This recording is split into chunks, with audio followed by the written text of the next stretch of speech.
All right, let's move on to this, man. So, Tyler. So, right here, J Red, I want to break down ways that Tyler can fix her career right now. So, in case you've been hiding under a rock, Tyler just put out like a 4-song EP, and it went double styrofoam. Like, it sold like 3,100 copies, 3,000 copies, or something like that. I don't know how many streams it got, but it's been getting a lot of attention because Tyler's supposed to be this big artist, and she's flopping this bad. Like 3,000, because I know people don't sell records like that anymore, but at least 10,000, 20,000, like actual sales.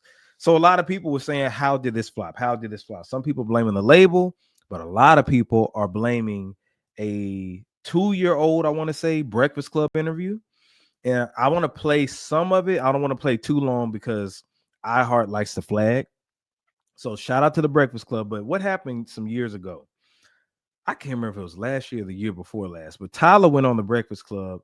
And before she went on there was this controversy about her being like labeling herself colored instead of black. Okay. Colored instead of black.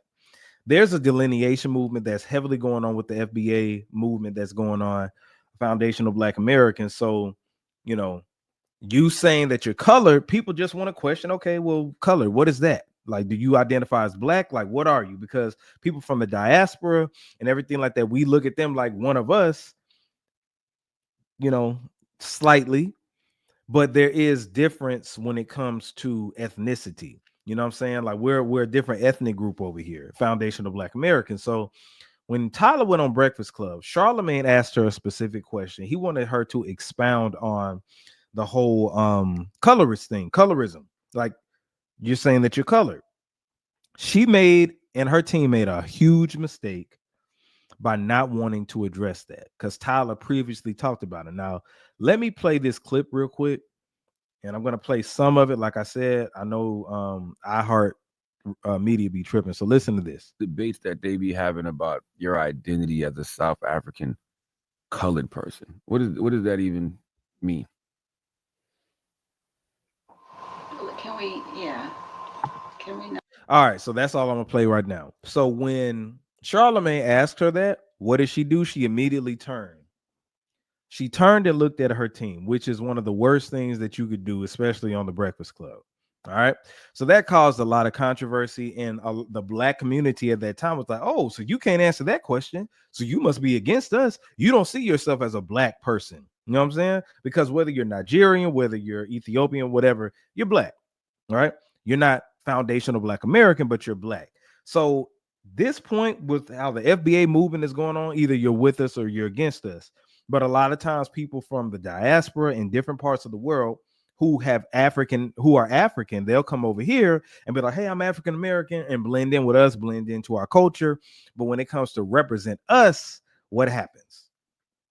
They don't really want to be affiliated with us until the negative stuff comes. Meaning, hey, if I went platinum, I'm the first Ethiopian rapper to go platinum. And you be like, huh? But if that Ethiopian rapper gets locked up, black people got to do better. You know, that Ethiopian person robbed a liquor store or something like that. Oh, black people got to do better, you know. But when a Jamaican comes over here, or they're in the Olympics, or they come and win awards and everything like that, you know, they can depict our roles. But when it comes to actually getting the flowers, you know, the awards, they'll be like, oh, I'm the first Jamaican of Jamaica, you know, and all, and wearing your flag while you're in America. But when it comes to the negative stuff, and we be like, okay, well, that's a Jamaican, just like you said. No, no, no. Why are you delineating from us? Why are you being divisive? Why are you doing all that? We're supposed to be black. I thought we were black people. So that's the problem. So with Tyler, a lot of people attribute these low album sales to the Charlemagne and Breakfast Club interview. So since she flopped, J Red has a couple of things that she can do to try to revive her career. I don't think it's too late, but I do think she's on the brink of it being too late. My first thing that I would say, how Tyler can fix her career right now, go back on the Breakfast Club. Go back on the Breakfast Club, sit with Charlemagne, or sit just with Charlemagne, not even on the Breakfast Club. Do an exclusive interview with Charlemagne. And what you need to do is address what you said a couple years ago. You need to talk about colorism. You need to talk about being colored or labeled and how they get down to South Africa. Because all you had to do was talk about it. You didn't have to say that, you identify as black, whatever the case may be. You could say, hey, in my home country, it's not black and white, it's colored and this and that and the third. That's all you got to do, because at least you're being real. So I feel like right now, Tyla and Tyla's team, go back on the Breakfast Club or request an exclusive interview with Charlamagne, and she needs to be honest and talk about it.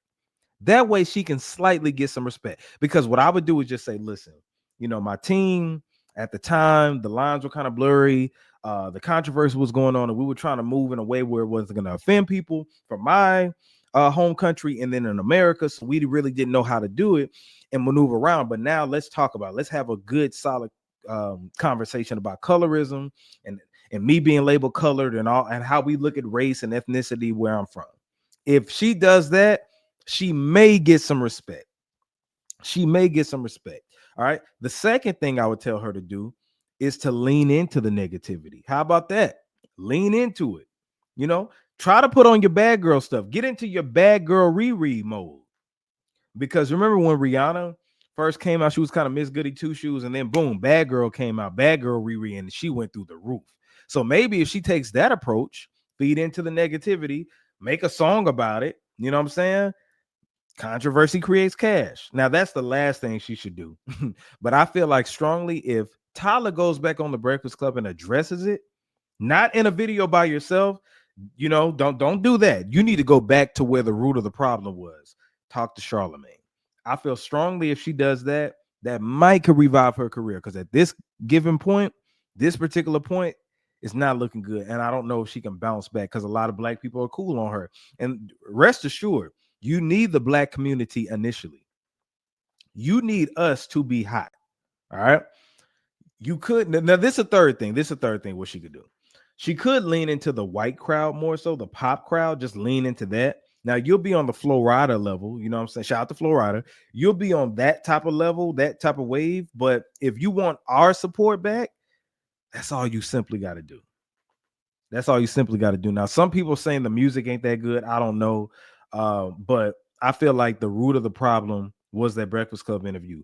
So fix your career by going back on there. You do that, you might be good.